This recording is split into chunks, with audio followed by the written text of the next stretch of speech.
जो भी पाकिस्तान को संवारने की कोशिश करेगा उसके लिए पाकिस्तान की सरजमीन तंग कर दी जाएगी। ये तहरीर मैं बड़े दुख से पढ़ रहा हूँ।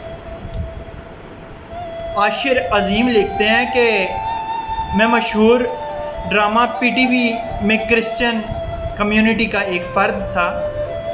मैंने सीएसएस करके सीरियल दुआ में असद के नाम से मरकज़ी किरदार अदा किया। कस्टम्स में ऑफिसर बना। रिश्वत सताने का बाज़ार गर्म था। कस्टम्स के बड़ों को मशवरा दिया कि रिश्वत ख़त्म करें। चेयरमैन ने मुझे निज़ाम तैयार करने का हुक्म दिया। मैं दिन रात एक करके ऐसा निज़ाम बनाने में कामयाब हुआ जिससे रिश्वत के रास्ते बंद हो सकते थे। महकमे के अफसरान मेरे दुश्मन बन गए।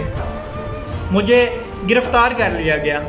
मुझ पर नाजायज़ कमाई का इल्ज़ाम लगाया गया।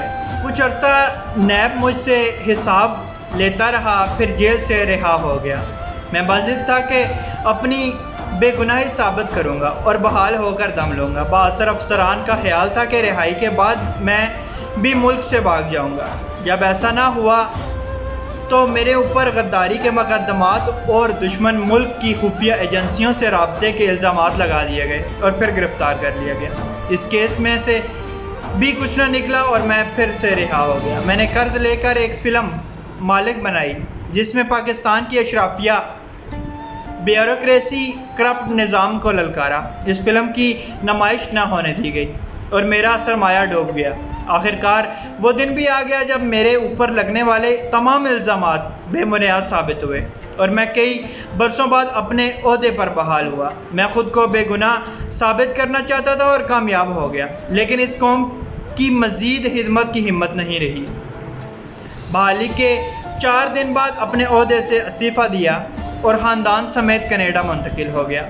आजकल मैं कनाडा में ट्रक चलाकर अपनी फैमिली की कफ़ालत करने और मालिक फ़िल्म बनाने के लिए लिया गया कर्ज उतारने में मसरूफ़ हूँ, लेकिन पाकिस्तान से आज भी इतना ही प्यार करता हूँ। पाकिस्तान में इस तरह के बहुत लोग हैं लेकिन मजबूर हैं। अल्लाह पाक आसानियाँ हासिल और तकसीम करने की तौफ़ीक़ अता फ़रमाए। आमीन। जज़ाकल्लाह।